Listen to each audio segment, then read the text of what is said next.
जननीं शारदां देवीं रामकृष्णं जगद्गुरुं पादपद्मे तय स्थित्वा प्रणमामि मुहुर्मुहुः। আমরা আজকে স্বামী বিবেকানন্দের জীবনের একটা ছোট ঘটনার কথা আলোচনা করব। একবার স্বামীজির মা ভুবনেশ্বরী দেবী তিনি পুজো করছিলেন। পুজো করতে গিয়ে তো বেরিয়েই দেখছেন নরেন সামনে। তো নরেনের কাছ থেকে সরে যেতে চাইছিলেন, কারণ হচ্ছে ভুবনেশ্বরী দেবী যে শাড়িটা পরেছিলেন সেই শাড়িটা আহ্নিক করতে গিয়ে যে গরদেশ্বরীটা পরতেন সেটা আস্তে আস্তে ছিঁড়তে ছিঁড়তে শত ছিন্ন হয়ে গিয়েছিল। তো নরেনকে দেখে পাশ কাটাতে গিয়েও পাশ কাটাতে পারলেন না। মুখ দিয়ে কথাটা বেরিয়ে পড়ল যে আমাকে একটা গরদের শাড়ি এনে দিতে পারিস নরেন, কারণ দেখ এটা আর পরা যাচ্ছে না। নরেন মায়ের দিকে তাকিয়ে দেখল মায়ের পরনে একটা শত ছিন্ন গরদের শাড়ি। দেখে সে তার ভিতরে যে ব্যথা, যে কষ্ট, অর্থাৎ এক দারিদ্র্যের চরমতম অবস্থায় সে রয়েছে, সে বুঝতে পারছে যে এটা কিনে দেবার সামর্থ্য ইতিমধ্যে তার হয়নি এবং ভূতের বেগার খাটছে সে বেকার। কোথায় পাবে গরদ কেনার পয়সা? লজ্জা মা পাবে ভেবেছিলেন, কিন্তু লজ্জা পেল ছেলে। তো সেই দিনই দক্ষিণেশ্বরে এক মারোয়ারি ভক্ত ঠাকুরের কাছে এসেছেন। ঠাকুরের কাছে একটা গরদের শাড়ি এবং একটা স্টিলের থালা ভর্তি মিছরি নিয়ে ঠাকুরকে তিনি নিবেদন করছেন। আর সেটা দেখে ঠাকুরের খুব আনন্দ হলো, ভীষণ আনন্দ হয়ে মুখটা তার হাসিতে ভর্তি হয়ে গেল। তার দুদিন বাদে নরেন যখন তার কাছে এলো তখন নরেনের দিকে তিনি তাকালেন, আর নরেনও তার দিকে তাকালো। তাকিয়ে ভাবছে যাকে সে মানে না সেই লোকটাই এত টানে কি করে তাকে। তখন নরেনকে আস্তে করে কাছে ডাকলেন যে কাছে আয়। খুব আস্তে শব্দে সে হাত দুটো টেনে যে আয়, তুই কাছে আয় আমার। তো নরেন কাছে এলো, দাঁড়িয়ে রইল, বসলো না।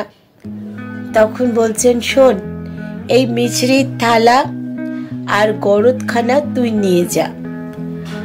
তো নরেন তখন খুব জোরে হেসে উঠল, বলল, কেন? আপনার কাছ থেকে মিছরির থালা আর ওই গরদের শাড়ি আমি কেন নিতে যাব? আমি তো আপনার কাছে এনে দিইনি। তখন ঠাকুর বলছেন, ওরে এটা তোর জন্য না, এটা তোর মায়ের জন্য। তোর মাকে দিবি, তোর মায়ের যে আহ্নিক করার যে শাড়িটা সেটা ছিঁড়ে গেছে, মাকে এটা দিবি, এই গরদ পরে সে আহ্নিক করবে। নরেনের বুকের ভিতরটা ধক করে উঠল। ভাবলো আমি তো কিছুই বলিনি, কি করে জানতে পারলেন উনি? তখন বলছেন, আপনি কি করে জানতে পারলেন? মায়ের জন্য শাড়ি লাগবে সেটা আপনি কি করে জানলেন? আর মায়ের জন্য ভিক্ষা করে আমি শাড়ি দেব কেন মাকে? আমি নিজে পারলে কিনে দেব। তখন ঠাকুর বললেন, সে যখন পারবি তখন দিবি, এখন নিয়ে যা। কিন্তু নরেন সেটা গ্রহণ করলেন না, হনহন করে ঠাকুরের কাছ থেকে চলে গেলেন।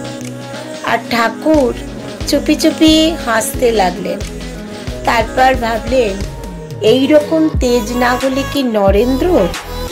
তারপর রামলালকে ডাকলেন। রামলাল এলেন। রামলালকে বললেন, শোন, কালকে তুই নরেনের শিমলের বাড়িতে যাবি। যখন দেখবি নরেন বাড়িতে নেই তখন শটান চলে যাবি তার মায়ের কাছে, গিয়ে এই মিছরির থালাখানা আর গরদের কাপড়খানা তাকে দিয়ে বলবি যে আমি এটা পাঠিয়েছি। সাবধান, নরেন যেন টের না পায়। পরদিন দুপুরে ওই রামলাল নরেনের বাড়ির কাছে গিয়ে লুকিয়ে অপেক্ষা করছে। তারপর দেখলেন যে ওই তো নরেন বেরোচ্ছে। তো নরেন বেরোচ্ছে থেকে রামলাল একটু আড়ালে রইলেন। যেই রামলাল দেখলেন যে নরেন বেরিয়ে চলে গেল, তখন ওই ছুটে গিয়ে ভুবনেশ্বরী দেবীর কাছে গিয়ে বললেন, এই নিন, ঠাকুর এটা পাঠিয়ে দিয়েছেন, এই বিচরির তালা আর গরদের শাড়ি। তো ভুবনেশ্বরী তখন ভাবছেন, গরদের কাপড় কি করে তিনি জানলেন? গরদের কাপড় এইখানে বিলুর সাথে কথা হলো আর তিনি দক্ষিণেশ্বর থেকে বসে অমনি জানতে পেরে গেলেন। সন্ধ্যায় যখন নরেন বাড়ি ফিরল, দেখলো মা সেই নতুন গরদখানা পরে বসে আছেন পুজোর ঘরে। অবাক হয়ে তাকিয়ে রইলেন। একটা ঠান্ডা স্রোত তার শিরদাঁড়া দিয়ে বয়ে গেল।